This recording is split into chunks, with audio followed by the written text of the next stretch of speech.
Os governos adoram falar a linguagem da liberdade. Prometem crescimento, estabilidade, oportunidades, palavras que soam a prosperidade.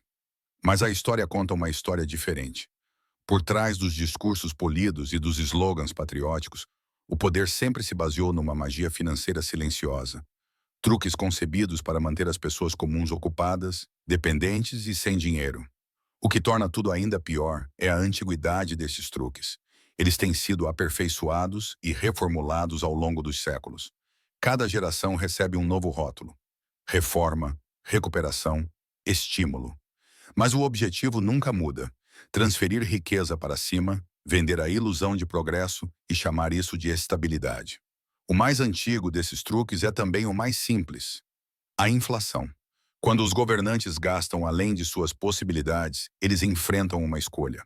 Podem ser honestos e aumentar os impostos, o que acarreta o risco de revolta. Ou podem mentir silenciosamente, reduzindo o valor do próprio dinheiro que as pessoas possuem. Eles escolhem a segunda opção quase sempre. A Roma antiga aperfeiçoou isso. No século III a.C., os imperadores, com falta de prata para os seus exércitos, começaram a reduzir a pureza do denário. As moedas, antes quase puras, tornaram-se cobre finamente lavado. A olho nu, pareciam as mesmas, mas por dentro, o império as havia esvaziado. O resultado veio silenciosamente. E depois, de repente, os preços dispararam. As poupanças transformaram-se em pó. Os salários perseguiam um valor cada vez mais desvanecido do dinheiro. Era tributação disfarçada de química, roubo escondido na metalurgia. E o império fingia que nada tinha mudado. Esse imposto silencioso ainda existe. Hoje vem dos bancos centrais em vez das casas da moeda romanas. As ferramentas são digitais, não metal fundido. Mas o resultado é idêntico. O seu poder de compra diminui enquanto as dívidas do Estado desaparecem. É a mesma alquimia de sempre, com uma marca melhor. Quando a Idade Média chegou à Europa, o jogo evoluiu. Os monarcas substituíram os imperadores, mas a ânsia por fundos permaneceu. Guerras, palácios, cruzadas, tudo exigia ouro. Então, os reis encontraram um novo truque: empréstimos forçados. Chamavam-lhe dever, não coerção. Na Inglaterra, França e Espanha, comerciantes e guildas recebiam pedidos educados que não podiam recusar. Empreste a coroa, diziam as cartas. Aqueles que recusavam enfrentavam multas, confiscação ou pior. Às vezes prometia-se o reembolso, às vezes também juros. Mas quando o dinheiro voltava, vinha em moedas com metade do seu valor, se é que voltava. A coroa construiu fortalezas e travou guerras. Os comerciantes perderam fortunas e chamaram a isso patriotismo. A coerção usava de máscara da lealdade. E o sistema prosperou, século após século, porque o dever é um disfarce poderoso. Por volta do século XVIII, o engano tornou-se mais elegante. A Grã-Bretanha, o império dos comerciantes, transformou as próprias finanças no truque.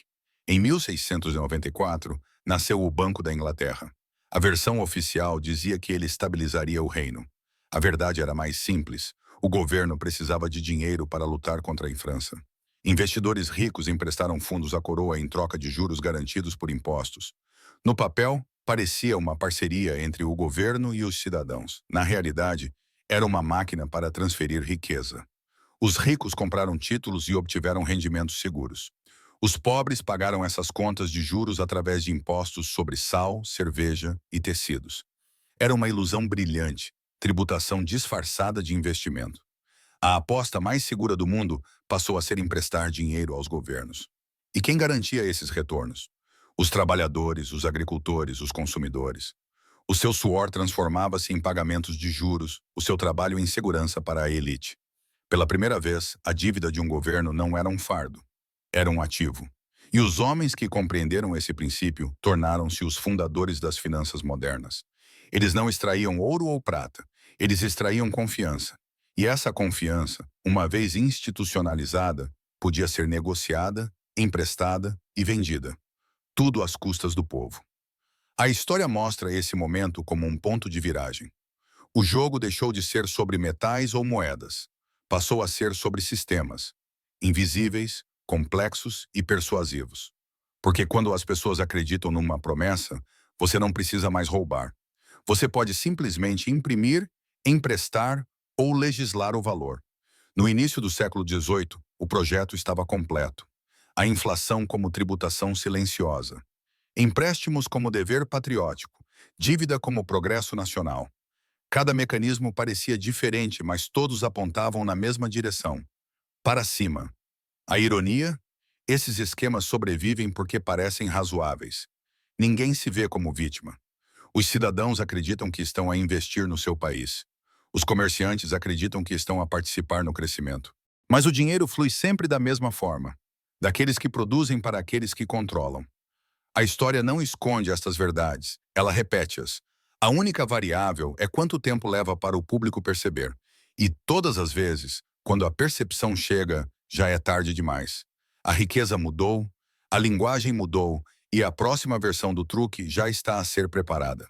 À medida que o século XVIII deu lugar ao século XIX, a máquina tornou-se ainda mais sofisticada. A dívida tornou-se a força motriz do império. Os governos já não precisavam de confiscar a riqueza diretamente. Podiam obtê-la através de promessas e papel. E cada nova guerra ou crise tornou-se uma desculpa para imprimir mais, pedir mais empréstimos, prometer mais. Na era da indústria, os gastos deficitários substituíram o tesouro real. Fábricas, ferrovias, colônias, todos os projetos exigiam capital.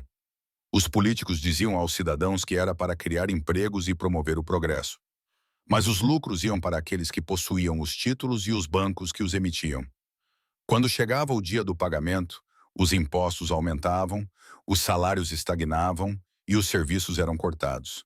Os ricos recebiam os juros, os demais pagavam. No século XX, o truque se tornou global. As guerras tornaram-no respeitável. Durante a Grande Guerra, e novamente durante a Segunda Guerra Mundial, os cidadãos foram instados a comprar títulos como um ato de patriotismo. Foi-lhes dito que as suas poupanças reconstruiriam o mundo. E, de certa forma, foi o que aconteceu. Mas a riqueza reconstruída fluiu para cima, para os balanços dos credores e empreiteiros. O público comprou lealdade, a elite comprou lucro. Depois que as armas se calaram, os hábitos permaneceram. Os governos modernos descobriram que a crise não era uma condição temporária, era um instrumento. A inflação tornou-se a parceira silenciosa da política. Em vez de cortar custos, os líderes podiam deixar o dinheiro perder valor, apagando dívidas em câmera lenta enquanto chamavam isso de crescimento. Então veio a grande ilusão das últimas décadas do século XX, a segurança social. Sistemas de pensões, fundos de aposentadoria, seguros públicos, todas ideias nobres, pelo menos no papel. Os trabalhadores contribuíram ano após ano, confiando que o Estado salvaguardaria o seu futuro. Mas os governos raramente poupavam esse dinheiro. Gastaram-no instantaneamente, deixando para trás nada além de promessas. Cada geração pagou pela anterior, acreditando que alguém pagaria por elas em troca. Era uma fé circular, uma versão educada de um esquema Ponzi com roupagem oficial. A história repetia-se sempre que as economias vacilavam. No início dos anos 2000, quando os bancos se afogaram na sua própria ganância, os governos correram para resgatá-los. Chamaram a isso estabilização. Mas o dinheiro do resgate veio dos contribuintes, não dos executivos. Os lucros eram privados, as perdas tornaram-se públicas. As instituições que causaram o colapso emergiram ainda maiores, com a sua sobrevivência garantida pelas mesmas pessoas que tinham explorado. Era o mesmo truque romano: roubar silenciosamente e depois renomear o roubo como salvação. Os bancos centrais aperfeiçoaram o desempenho. Após a crise de 2008, criaram trilhões de dólares do nada. Chamaram a isso flexibilização quantitativa, uma expressão tão opaca que desencorajava a curiosidade. Os mercados regozijaram-se. Os preços dos ativos dispararam. As ações, os imóveis e os títulos subiram para níveis recordes. Mas quem era o proprietário da maioria desses ativos? Não eram as famílias que lutavam para pagar a renda. Não os trabalhadores cujos salários estavam congelados. Era a classe dos investidores. A mesma minoria que sempre se beneficiou quando o dinheiro se multiplicava. Para os demais, a magia se tornou tóxica. O custo de vida subiu mais rápido do que os rendimentos. As poupanças perderam poder. A inflação, aquele antigo imposto romano, voltou vestindo um traje moderno. Os governos insistiram que era necessário estimular o crescimento. Mas o crescimento floresceu apenas no papel. e principalmente nas carteiras de investimentos. Até a tributação aprendeu novos disfarces. Em vez de aumentar os impostos sobre o rendimento, os líderes introduziram tributos subtis, impostos sobre vendas, sobre taxas de combustível, taxas ocultas, pequenas mordidas que, somadas, resultaram num banquete. E o mais eficiente de todos continuou a ser a própria inflação. Sempre que os preços subiam mais rapidamente do que os salários, os cidadãos pagavam efetivamente um imposto sem que nenhuma lei fosse aprovada. Sentiam-se mais ricos porque os números nos seus cheques de pagamento aumentavam. No entanto, o que esses números podiam comprar continuava a diminuir. A regulamentação também se tornou um teatro. As regras foram escritas para proteger o público, mas nos bastidores, as indústrias que estavam a ser regulamentadas escreveram muitas das regras elas mesmas. As ferrovias no século XIX, as gigantes do petróleo no século XX, a tecnologia e as finanças hoje, todas aprenderam que é mais seguro controlar o árbitro do que lutar contra o jogo. Os governos entraram no jogo, declarando justiça enquanto discretamente criavam exceções. O povo via proteção. Os insiders viam lucro. As finanças de guerra também se adaptaram. A retórica mudou, mas o resultado não. No século XXI, os trilhões gastos em conflitos no Médio Oriente passaram primeiro por empreiteiras de defesa e mercados de títulos. Os cidadãos carregavam slogans patrióticos. Os investidores carregavam retornos estáveis. E quando as guerras terminaram, os pagamentos de juros permaneceram. Outro fantasma de lealdade assombrando os futuros contribuintes. Talvez o truque mais inteligente de todos seja a própria complexidade.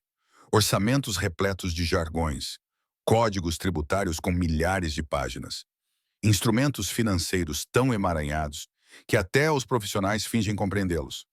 A confusão torna-se camuflagem, porque quando as pessoas não conseguem seguir o caminho do dinheiro, não podem questionar para onde ele leva. Na Roma antiga, a fraude cabia na palma da mão, uma moeda leve que deveria ser mais pesada. Hoje, ela se esconde dentro de planilhas e siglas, invisível, mas mais pesada do que nunca. E ainda assim, o padrão se mantém. A inflação corrói as poupanças. A dívida cresce a cada ano. Os resgates financeiros ficam à espera, como extintores de incêndio para os mercados. Os bancos centrais manipulam a moeda com precisão silenciosa. Todos os custos fluem para baixo, todos os benefícios para cima. E a maioria inconsciente do padrão continua a chamar isso de progresso. A verdade é dura, mas simples. A maioria das pessoas nunca escapa desses truques porque não os vê. Confundem política com destino, inflação com crescimento e regulamentação com proteção. Trabalham mais, ganham mais e, de alguma forma, acabam com menos. A ignorância torna-se a mercadoria mais lucrativa de todas. E os governos, como os impérios antes deles, negociam-na incessantemente. Mas há um antídoto: o conhecimento. A educação financeira é resistência. A história econômica é uma armadura. Porque quando se compreende o jogo, deixa-se de jogar com as suas ilusões. Portanto, quando o próximo estímulo for anunciado, pergunte quem lucra primeiro. Quando os preços subirem, lembre-se de que não é um acidente. É política. Quando novas regulamentações aparecerem, procure as impressões digitais na caneta. A verdadeira liberdade começa no momento em que você começa a ver o padrão. Se isso mudou a forma como você vê o sistema, clique em subscrever. A história ainda sussurra a mesma lição. O truque só funciona quando você deixa de prestar atenção.